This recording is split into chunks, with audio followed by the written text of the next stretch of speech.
The best way to learn a language? Immersion, living where the language is spoken and using it every day.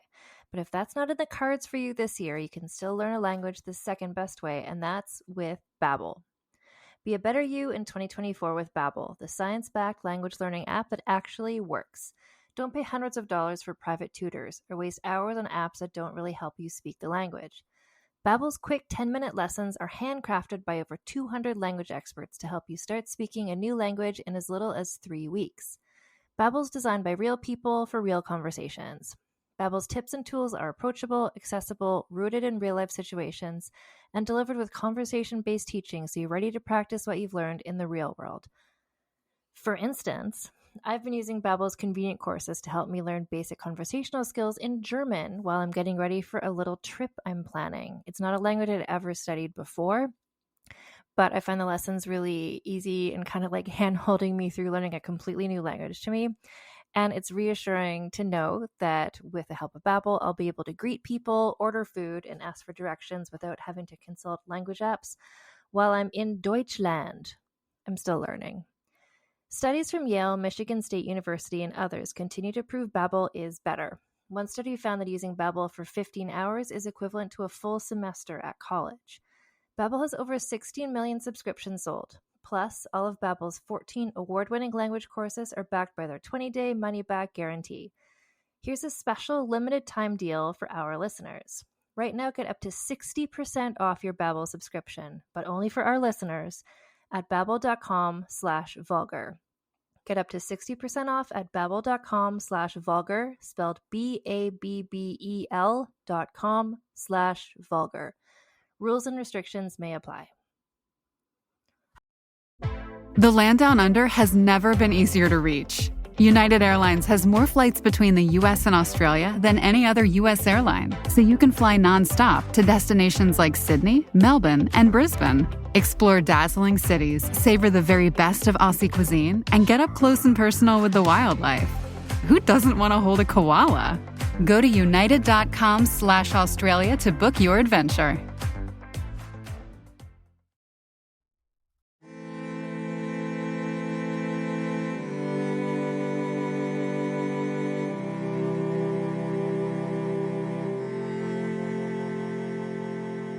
Hello, and welcome to Vulgar History, a feminist women's history comedy podcast. And today it's a super special. And this is an interview I was so excited to book, and I was really excited to talk to this author. It's Jane Draycott, who has just written a new book that is called Cleopatra's Daughter, From Roman Prisoner to African Queen. And so this is the story of Cleopatra Selene, who is the daughter of Cleopatra, who you know, the famous Cleopatra, who I talked about years ago on a previous episode of Vulgar History. And this is such a good introduction to Cleopatra Selene, and it really helps to understand my understanding of just this time period and how everybody knew each other. There's so many cameos in it of people who we've talked about in this podcast before, or who I've read about before. Like Caligula shows up, Julius Caesar is there, obviously, Mark Antony, obviously Cleopatra herself, because those are the parents of Cleopatra Selene, but also Amanirenas of Kush makes a cameo appearance. Like it's such an interesting story. And, I'm going to stop introducing it now because Jane Draycott is here to explain it all to you. Okay, so I'm joined today by Jane Draycott. Welcome, Jane. Thank you for having me. I'm really excited to talk to you about your book, which is called Cleopatra's Daughter. And it is a biography of, literally, Cleopatra's daughter, Cleopatra Selene. Can you explain, this is the first, at least recent, biography of this woman. Is it the first ever biography of this woman? I think it depends on how you look at it, to be perfectly honest, because she has been included in academic monographs alongside her husband Juba in one case, alongside a selection of other royal women, client queens in the Augustan Principate. But as far as her on her own as the main feature of the biography, I believe mine is the first. And it's the first sort of popular history biography as well. The first one, I think, that you'd walk into a sort of high street bookshop and you'd find it there, rather than having to order it from an academic press or something. So yes, I think, not the first time that anyone has ever written about her, but I hope the first readily accessible, entirely concentrated on her time. Yeah, well, I think that's important for people to know that this is like it's a popular history book. It's not written for as a textbook or anything. It's very much written for people like you explain, which I really appreciate. There's a lot of explaining you need to do before you even talk about Cleopatra Selene. You need to explain the relationship between Egypt and Rome and what were these countries and what is now Africa. So, but you really handhold people. So I want to make sure everybody knows that. You don't need to go into this book knowing anything. No, absolutely. I was hoping when I was writing this, I was constantly thinking, and then once I'd written the initial draft, my agent and then my editors were saying, "Okay, you need to explain this. You need to explain this. You need to explain this," because that's one of the funny things about when you're used to writing for an academic audience, who you assume if anyone bothers to read your academic book or your academic article, it's because they already know about the actual topic and they have a specific sort of issue with what you're saying. And switching out of that mode and into, okay, this is something that maybe people will know a bit about it because, and they're interested and they want to know more, or maybe people will just pick it up because they like the cover and they will not know anything. And so you have to sort of try and strike that balance of explaining enough that you're giving people the information that they need to understand what it is you're talking about, who you're talking about, but also not explaining so much that you're being incredibly patronizing. And that can be quite difficult to sort of try and judge where that line is. And obviously I wanted everyone who reads my book to sort of read it and really immerse themselves in it and enjoy it, and not come away feeling like I'd been talking a different language or something that they just could not access. Like in the book you go through, and I appreciate it as well because a recap is always useful of the whole Cleopatra and Mark Antony saga. But your book is telling it from the point of view of their daughter. Can you explain who Cleopatra Selene was? Like at the time she was born, her childhood, what was that like? Because her life was sort of in various different eras. So the beginning, how? Right. So Cleopatra the Seventh, Queen of Egypt, she is sole ruler. Technically, she's ruling with her infant son, but in reality, she's the sole ruler of Egypt. She is an allied queen to the Roman Republic at this point. So she's ruling her kingdom independently, but she is sort of interacting a lot with Rome. And first, she has an alliance with Julius Caesar. Then Julius Caesar is assassinated, and she moves her attention to Mark Antony, who is one of the three most powerful men in Rome at that time. There's Mark Antony, there's Octavian, who is Julius Caesar's adopted son, and there's a third guy called Lepidus that no one cares about because he was inconsequential then and he's inconsequential now. So she and he, Cleopatra and Mark Antony, they decide to align themselves with each other professionally as a sort of business relationship because she is an allied queen in the East and he is the member of the second triumvirate who is given responsibility for the East. And he needs her because he wants to go to war with Parthia, also in the East. He needs her money, he needs her resources, he needs her navy, etc. And she needs his support to shore up her alliance with Rome. So the pair of them come to a professional business working agreement. And they also come to a personal, more sort of leisure and pleasure kind of agreement between themselves. After their official meeting at Tarsus, she invites Antony to come back to Egypt with her, Alexandria, the capital city, and spend the winter there. And because he's had a rough few years fighting a civil war against the assassins of Caesar, and he thinks, yeah, I could do with a bit of downtime, I could do with a bit of fun. So he goes to Alexandria, at this point, probably one of the finest, most cosmopolitan, most luxurious cities in the entire ancient Mediterranean. And he spends the winter with her. And at some point, maybe immediately, maybe after a while, the pair of them get together. Now, it's worth noting that at this point, he was actually married to somebody else, a Roman woman, Fulvia, back in Rome. But that wasn't really something that seemed to bother him, and it wasn't really something that bothered a lot of Romans. They were perfectly happy to have extramarital. The Roman men, anyway, were perfectly happy to have extramarital relationships. So he spent the winter with her, and then left, got on with his Roman duties. But when he left Cleopatra pregnant with what would turn out to be fraternal twins, a boy, Alexander Helios, and a girl, Cleopatra Selene. And they're born in around 40 BCE. And then they are raised in Egypt by Cleopatra. They don't really have very much to do with Antony in the initial few years of their lives, because he's still not really spending a lot of time in Egypt. He's spending his time in Rome. He's spending his time in the East. He's trying to go to war with Parthia. So they are raised in Egypt as Egyptian royalty. And it's not until after Antony and Cleopatra's deaths that they leave Egypt and are taken to Rome. And then that's the whole other section of Cleopatra Selene's life and her story.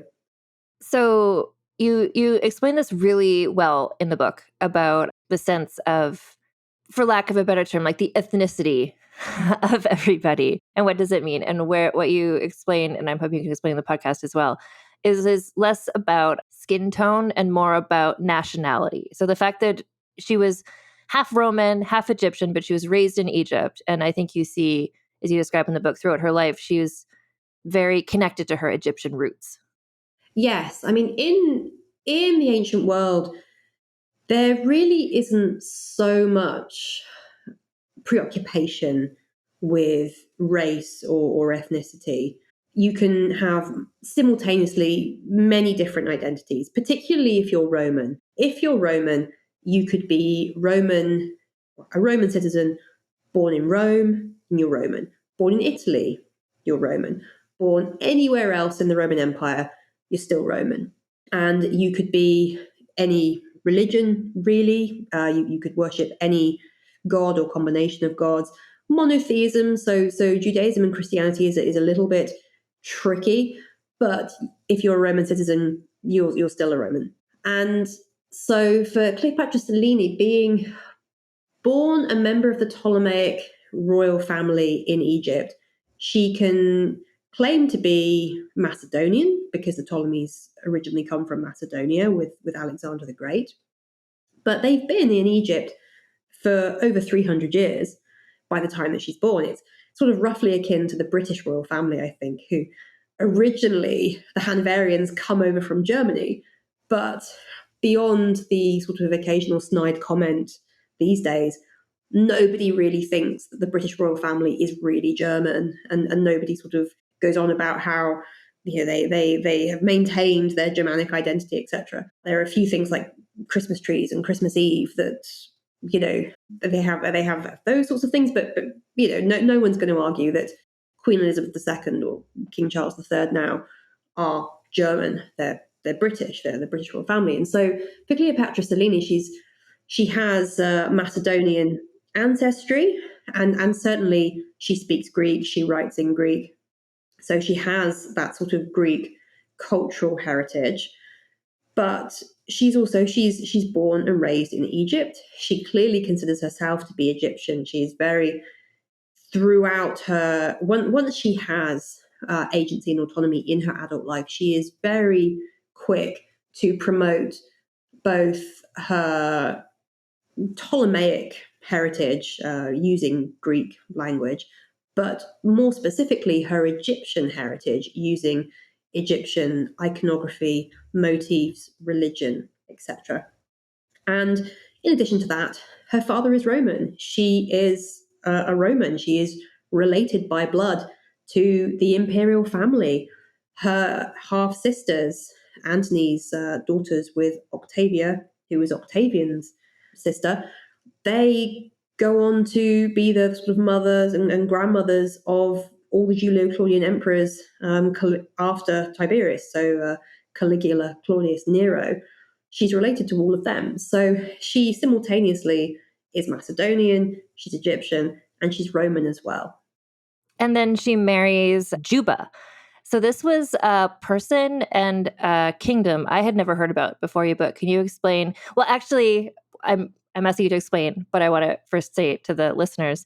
So there's a really interesting sort of parallel in the story of Cleopatra Selene and then Juba, who she ends up being married to, which I thought was actually quite lovely that they were paired up. Anyway, so can you explain who he is, where he's from, and how they wind up married to each other?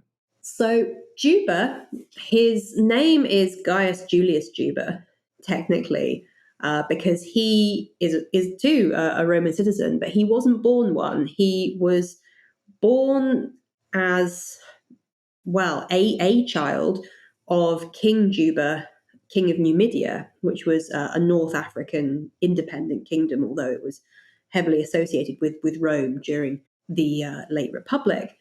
And we don't really know anything about King Juba's family. We don't know who his wife or was, or who his wives were, how many children he had. We just know that after he was defeated in the Roman civil war between Julius Caesar and Pompey, because he took Pompey's side of things, after he was defeated, he took his own life and his kingdom was seized.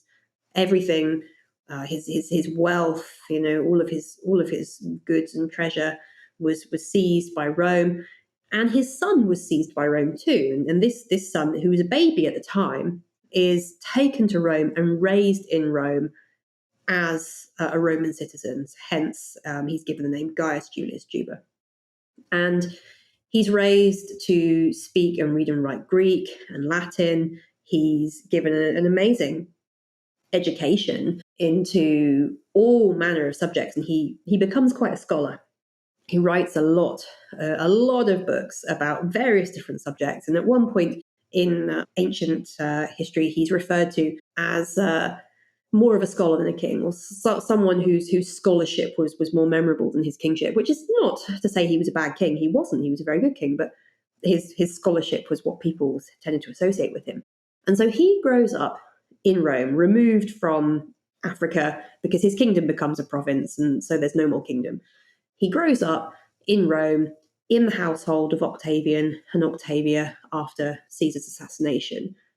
And he goes through all of the sort of education and training and military service and everything else that the standard Roman boy man goes through. And when the time comes for Cleopatra Selene she's brought to Rome after her parents' death, and she's inserted into a Roman family, and she's sort of, from the ages of 10 to 15, she's living as a Roman girl in a Roman household doing Roman things. And when the time comes to work out what to do with her more long term, it seems that Octavia, who would have been her stepmother, sort of foster mother really at this point, Octavia apparently matchmakes between Juba and Cleopatra Selene. He's a little bit older than her. He's a few years older than her, but they've basically had the same trajectory. They were both the children of defeated and disgraced parents. They were both the sort of sole survivors, the last scions of their dynasties. They had their kingdoms taken away from them. They were brought to Rome, and they were sort of repurposed to be useful to Rome. And so it's not surprising that they were put together as a way of well, it makes sense. They're sort of they're mirror images, really. But it's also a way of sort of neutralizing both of them. Cleopatra Selene more so than Juba, because by the time Juba is marrying Cleopatra Selene, he has been in Rome for more than 20 years. His kingdom has been a province for more than 20 years. There's not really any chance of him ever going back there. Whereas Cleopatra Selene's kingdom has literally just been taken and turned into a province, and she's very much a reminder of Antony and Cleopatra as well in Rome, and she's very close to the sort of center of imperial power. So she's the one really that is more in need of sort of control and than Juba. And so the marriage quite neatly puts them together, and it means that they can then be sent off to North Africa to rule a new kingdom that neither one of them has got any real tie to or claim to. Mauritania is roughly where Algeria and Morocco are today, and it was two kingdoms that were amalgamated because their two kings had died. Sort of a useful way of taking care of that particular territory. But It's also, I think, these similarities between the two of them, and added to the fact that because Juba grew up in Octavia's household, he probably knew Antony. He probably spent quite a lot of time with Antony, so he would have been able to give her sort of a perspective on her father that she hadn't necessarily had, and it's things like that that I think suggest that perhaps their relationship was not just a sort of political arranged marriage, but there might have been more to it than that, because the pair of them would have been uniquely positioned to sort of understand and empathize with each other over their situations. This brings us very beautifully to something I wanted to bring up, because I think the listeners are going to be very excited to know that there's numerous coin minting moments in your book. It's become, I haven't had one of these in an episode in a while, but I do always get excited when a woman sort of like really declares herself in charge by minting coins with her face on them. And what was interesting, and I love how many pictures there are in your book too, to show exactly what you're describing. But there's the coins with Juba on one side and Cleopatra on the other side. And can you explain kind of what that suggests about her role as the queen? And now we're just going to take a break for a word from our sponsors. As a podcast network, our first priority has always been audio and the stories we're able to share with you. But at Realm, we also sell some pretty cool merch, and organizing that was made both possible and easy with Shopify. When you think about successful businesses like Aloe or Allbirds or Skims, an often overlooked secret is the business behind the business that makes selling and, for shoppers, buying simple. For millions of businesses, that business is Shopify. That's because nobody does selling better than Shopify. It's the home of the #1 checkout on the planet. And the not-so-secret secret that's definitely worth talking about is that Shop Pay boosts conversions up to 50%. That's more happy customers and way more sales going. If you're hoping to grow your business, your commerce platform better be ready to sell wherever your customers are scrolling or strolling, on the web, in your store, in their feed, and everywhere in between. Businesses that sell more, sell on Shopify. Upgrade your business and get the same checkout we use with Shopify. Sign up for your $1 per month trial period at shopify.com/realm, all lowercase. Go to shopify.com/realm to upgrade your selling today. Shopify.com/realm.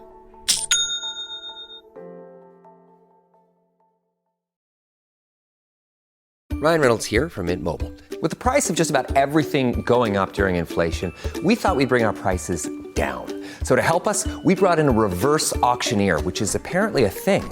Mint Mobile Unlimited Premium Wireless. How to get 30, 30, bit to get 30, bit to get 20, 20, 20, bit to get 20, 20, bit to get 15, 15, 15, 15, just $15 a month? Sold! Give it a try at mintmobile.com/switch. $45 upfront payment equivalent to $15 per month. New customers on first 3-month plan only. Taxes and fees extra. Speed slower above 40 gigabytes. See detail.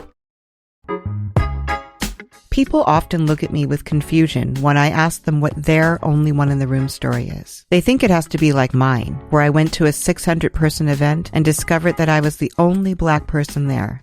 I know. Horrifying, right? Hi, I'm Laura Cathcart-Robbins, and I am the host and creator of the podcast Only One in the Room. Every week, my co-host Scott Slaughter and I invite you to join us for an hour and lose yourself in someone's only one story. This podcast is for anyone who's ever felt alone in a room full of people, which is to say that this podcast is for everyone. I'm Brennan Storr. I'm Paul Bestall. We're the Ghost Story Guys. And every 2 weeks, we explore first-person stories of encounters with the paranormal from all around the world. Then we have some fun reacting to those stories. We like to say our goal is to scare the hell out of you, then make you laugh. Belief in the paranormal is not required. All you need is a love of great storytelling and curiosity about the world around you. Come find the Ghost Story Guys on Apple Podcasts, Spotify, and everywhere else fine podcasts live, or at ghoststoryguys.com. And we're back. Yes, absolutely. And I will say I was very keen to have pictures in my book, because I think there are so many beautiful ancient works of art that people don't know about. And when it comes to Cleopatra Selene, you really do need to have a look at the material culture, because it's so interesting and so unusual and so cool, frankly. And it tells a huge amount of the story that you don't get from just the literary sources that tend to be fairly matter of fact about it. So yes, when Juba and Cleopatra Selene are sent off to Mauritania, one of the things that they do is they issue coinage. And at this point in time, in the sort of Roman sphere of influence, everybody issues coinage, of course they do. But a lot of the coinage tends to be very boring and very repetitive.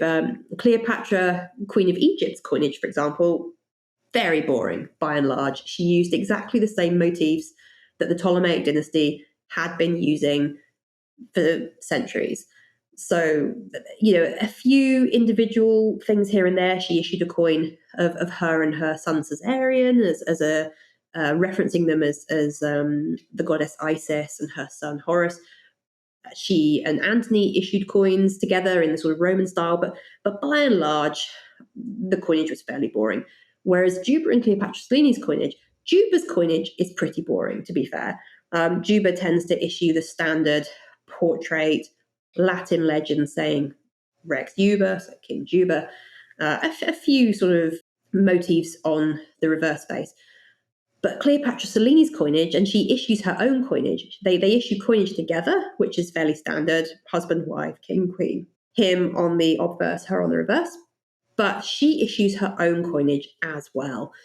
And this is at a time when, in the Roman world anyway, Roman women were only just being put on coins. And it was actually Mark Antony that innovated and put his wives, first Fulvia, and then Cleopatra, and then Octavia on coins.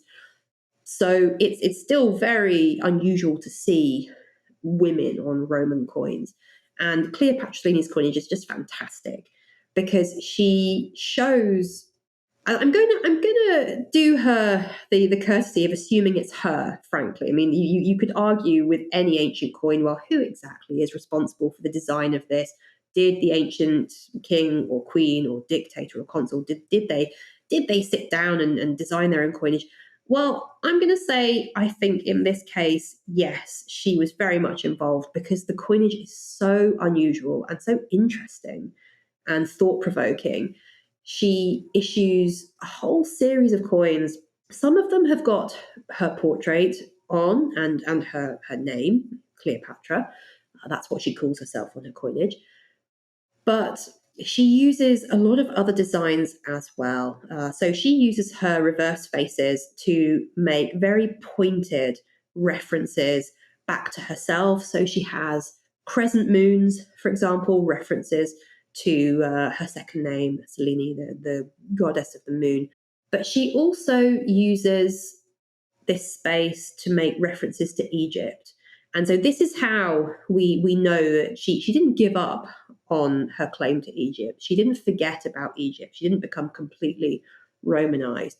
She includes things like crocodiles, very specifically Egyptian in this period, the ibis, a very distinctive Egyptian bird, the goddess Isis, that her mother, Cleopatra, had been very keen to sort of align herself with.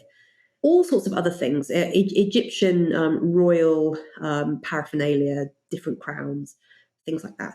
So the fact that these coins are so specific, so they're very knowledgeable about these Egyptian references and these Egyptian accoutrements. And that to me says that she was involved in them. She was using her coinage, which was circulating in her kingdom, to make claims about her ancestry, her heritage, and as a sort of result of that, her power and her prestige. Because of the two of them, she and Juba had these parallel lives, but at the same time, she was much, much more powerful and prestigious than he was. She was not only she was a child of royalty like him, but nobody in ancient Rome really cared about Juba of Numidia's royal line. People in Rome cared very much about the Ptolemies, going all the way back to Macedonia and Philip and Alexander the Great. There were stories about the Ptolemies being the original Ptolemy the First, being an illegitimate son of Philip, which would have made him a half brother to Alexander, which gave them an extra amount of sort of power and prestige at that point.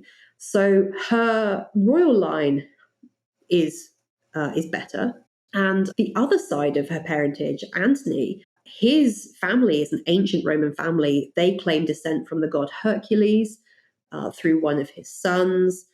And she's even related to Julius Caesar via Antony's mother, who is a Julia, a member of the Julian family. And of course, she is directly related to the imperial family because her half-sisters, Octavia's daughters, they are married in to the imperial family. They become, mothers of emperors, grandmothers of emperors.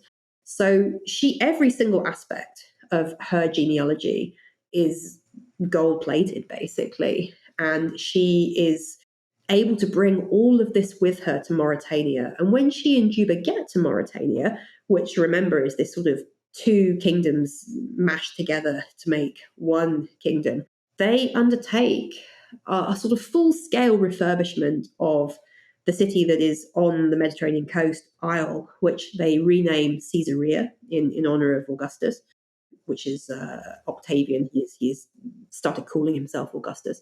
And so they redesign and renovate this entire city to make it a showcase of their new kingdom. And they model it on Alexandria.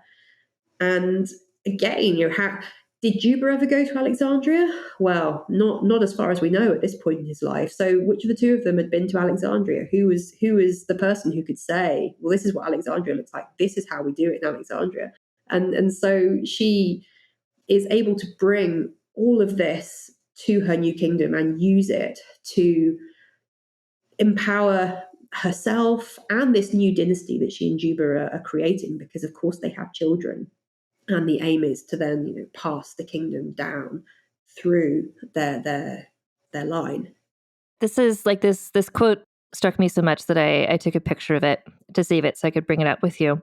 Because towards the end of the book, you're comparing Cleopatra Selene with roughly her contemporaries, people like Boudica, who we've talked about on this podcast. She was also around the same time as Amanirenas, from the Kingdom of Kush, who we know less about them, but they're written about more, especially Boudica. And then you said, so Cleopatra Selene, because she succeeded quietly rather than failed loudly, she did not catch the imagination of later writers and artists in quite the same way.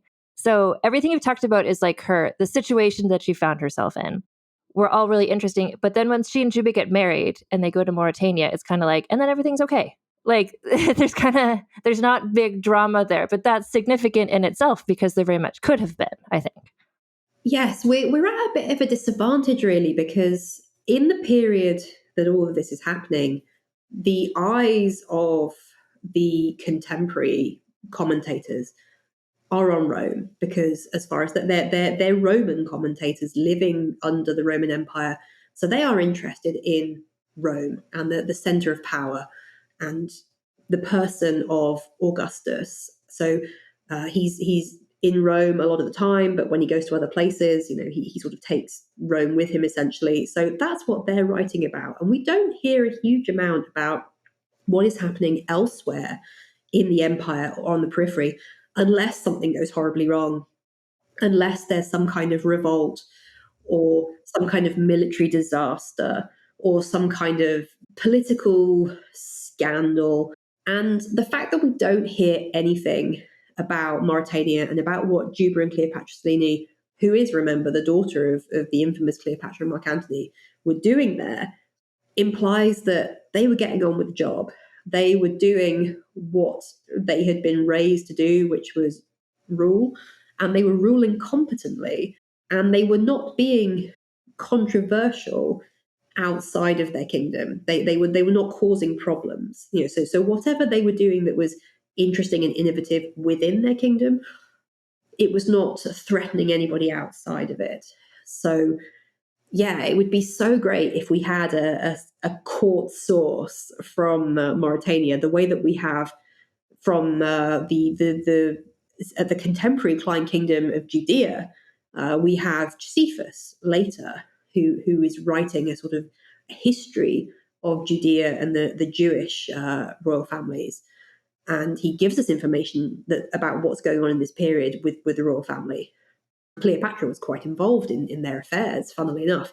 But we don't have something like that for Mauritania. And I think it's a real shame, because it would be fascinating to know what is going on in North Africa in this period.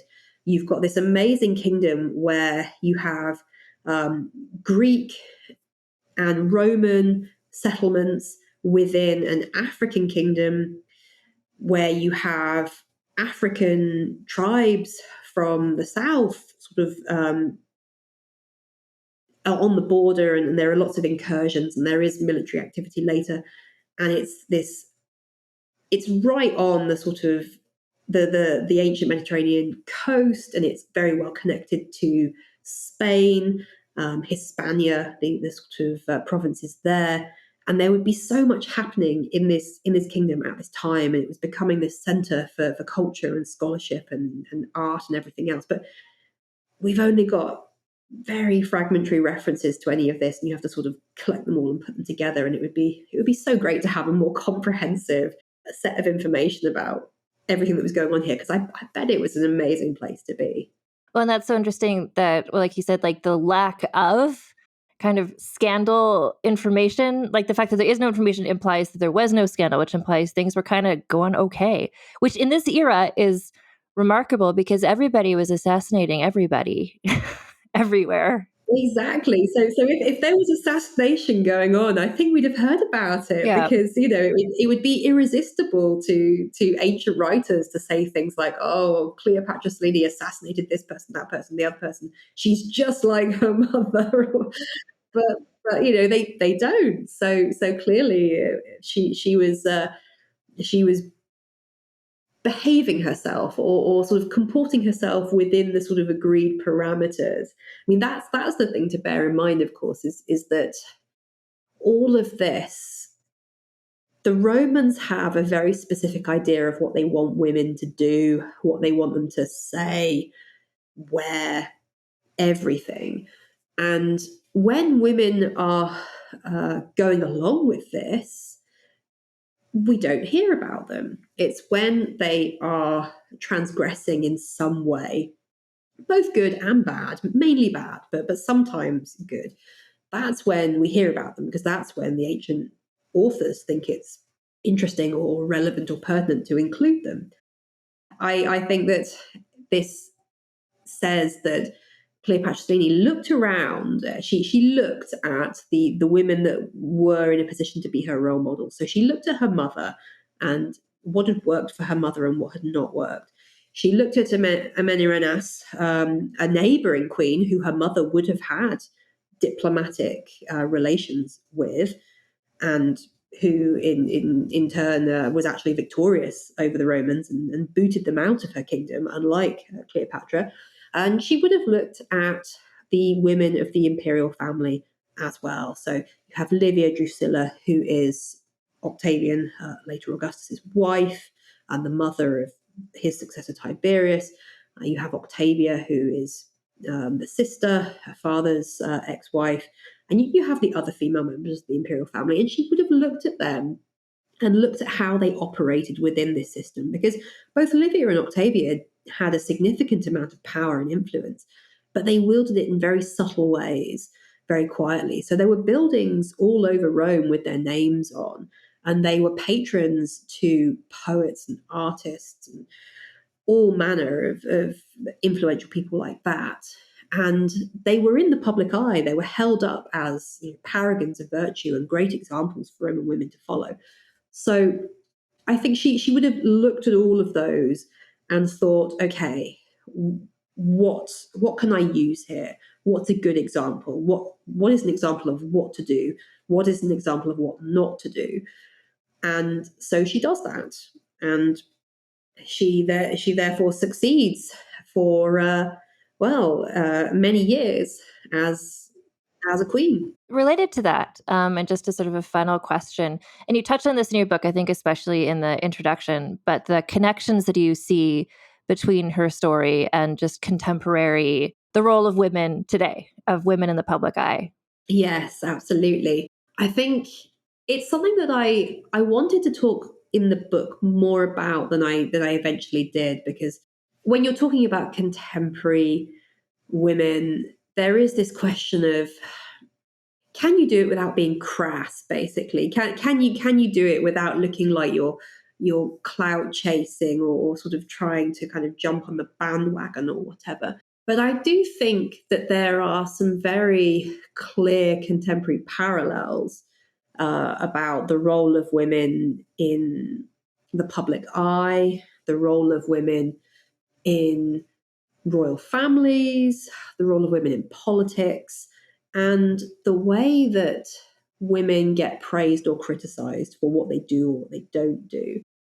It's both interesting and somewhat sad that in 2,000 years, women are still being judged by exactly the same sets of standards about what do they say or what do they not say, or do they say too much, and do they play the game by conforming and doing what is expected of them, and no matter how much criticism may come their way, or do they change the game and sort of get criticized for that too, but also potentially make things better for the people that come after them? And I think this is a position that Cleopatra Selene would have been in, I think, for most of her, for her life, from the age of 10 years old. She would have been very much aware of the fact that her parents were both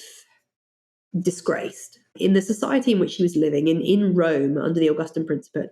Her father had suffered essentially damnatio memoriae. It was never to be mentioned. Nobody in their family could ever be given his name again. It was banned. Her mother, everything was blamed on her mother. She'd stolen him away from Rome. She had tempted him to the dark side, etc. Her mother, was a witch, was a whore, was a murderer. And she comes from a kingdom, from a culture that is seen as being very strange and perverse and worshipping animals, and they're shifty and they're dishonest and they're weak and they're spineless. And so she's growing up, spending her sort of formative teenage years in a society where everything that she has come from and everything she is representing is constantly being criticized all the time. Whereas the other side of her identity, her father's identity, this is something that she's supposed to want to be part of. She's supposed to want to be a traditional Roman girl, woman. So I think when she goes to Mauritania and she finally has, some space and some independence and some agency, that's when she can choose what to do and how to present herself, and she can find a way of I think charting a course somewhere down the middle. She uses some of her mother's and other ancient queens' ways of doing things, and she also uses some of the traditional Roman female way of doing things. And so she's able to do something quite different, quite unique, because of who she is. That other people can't necessarily do that because they don't have the sort of intersecting identities and the same history and heritage that she's got. I just think it's so fascinating just to imagine her situation. It's in such recent memory what happened with her parents, and the fact that she has her mother's same name, but then she goes on to still, like what you were describing in the coins and the way that they built the city, like to still embrace that Egyptian side of her. She doesn't change her name. She doesn't start being like, oh, I'm totally just Roman, don't worry about it. I think that in the absence of other records, just the actions and the evidence that we have really speaks to what kind of person she was. Yes, and I think as well that the fact that she is in Africa, and this is often Egypt historically isn't really considered to be part of Africa. It seemed to be this separate sort of adjacent place. But as far as antiquity is concerned, Cleopatra Selene is a North African princess queen. She was a princess of Egypt. She would have been queen of Egypt had the kingdom not fallen to the Romans. And so when she's being queen of Mauritania, another North African kingdom, clearly the Mauritanian people, Roman, African, they're responding positively to Egypt. The fact that she is using her Egyptian identity shows that this is something that worked for her in Mauritania. I guess because of the African connection. She could, there were other aspects of her identity she could have chosen to promote if she'd wanted to. And in fact, her son, Ptolemy, because she and Juba, they seem to have one son who survives to adulthood, and his name is Ptolemy. So they take the name of Cleopatra Selene's family and they put it onto their son. In his coins, he often references Hercules. And so Cleopatra Selene, the Ptolemaic dynasty, claimed to be descended from Hercules. Antony's family claimed to be descended from Hercules. And Juba himself also claimed to be descended from Hercules. So Ptolemy uses this. And he uses particularly the club of Hercules as his sort of personal symbol.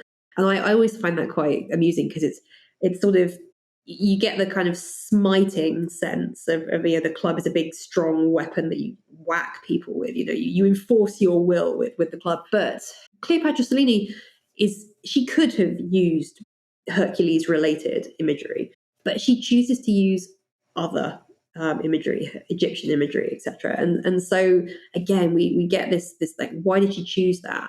She must have had a reason to choose that. And so yeah, she's using what's working for her, and within the context of Africa, this is what's working for her. And she is subsequently depicted with the attributes of Africa, the elephant scalp and other things. So I think she sees herself as Egyptian, she sees herself as African as well. And again, I just want to emphasize there's so many pictures in this book. So everything you're describing, I love being able to see exactly what you were talking about. Thank you so much for joining me today to talk about this book. So it's available everywhere. And at the time that this episode is released, it's available in North America as well. So everybody should read it. It's such a good book. Thank you so much for talking with me today. I agree. Everyone should read it. Thank you very much for having me. It's been lovely.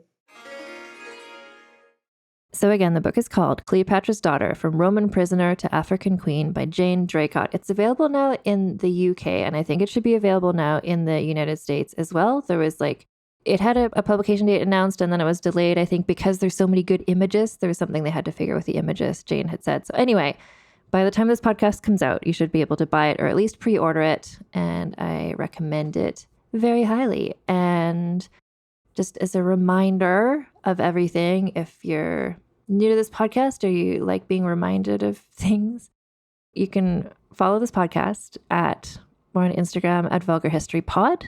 I'm also on TikTok at Vulgar History. And if you have a suggestion of somebody who you think would be good to talk about on this podcast, or honestly a book you think I'd like to read or interview the author of, if you go to vulgarhistory.com, there's a form there to contact me, or you can also email me directly at vulgarhistorypod@gmail.com. I also have a Patreon, which is patreon.com/AnnFosterWriter.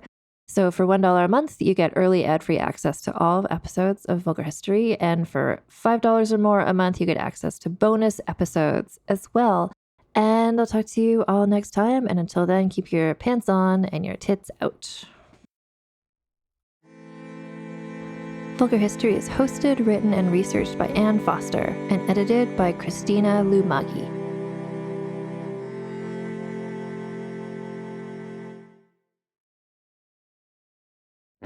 Welcome to the small town of Chinook, where faith runs deep and secrets run deeper.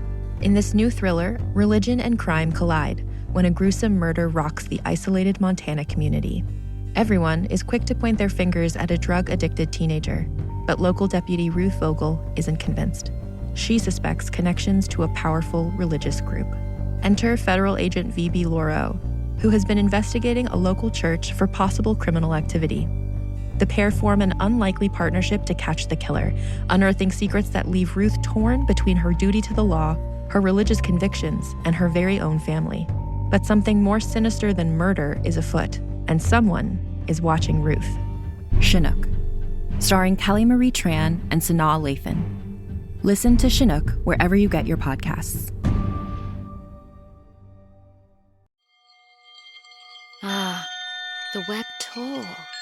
Those that both created and were created by the threads disentangle from the fringes to feast on the very thing that spawned them. What's that, Ciri? This is how you deal with fear! No! Do not harm my children! Oh, you lost a feather. Can I keep it? No, you can't force me to! Do you know what lies within nothing? Rocket is in trouble, Akasa! Can we turn on the windshield remotely? No, she could lose her job as an Akasar. I don't fear Vehar. No, but you fear me.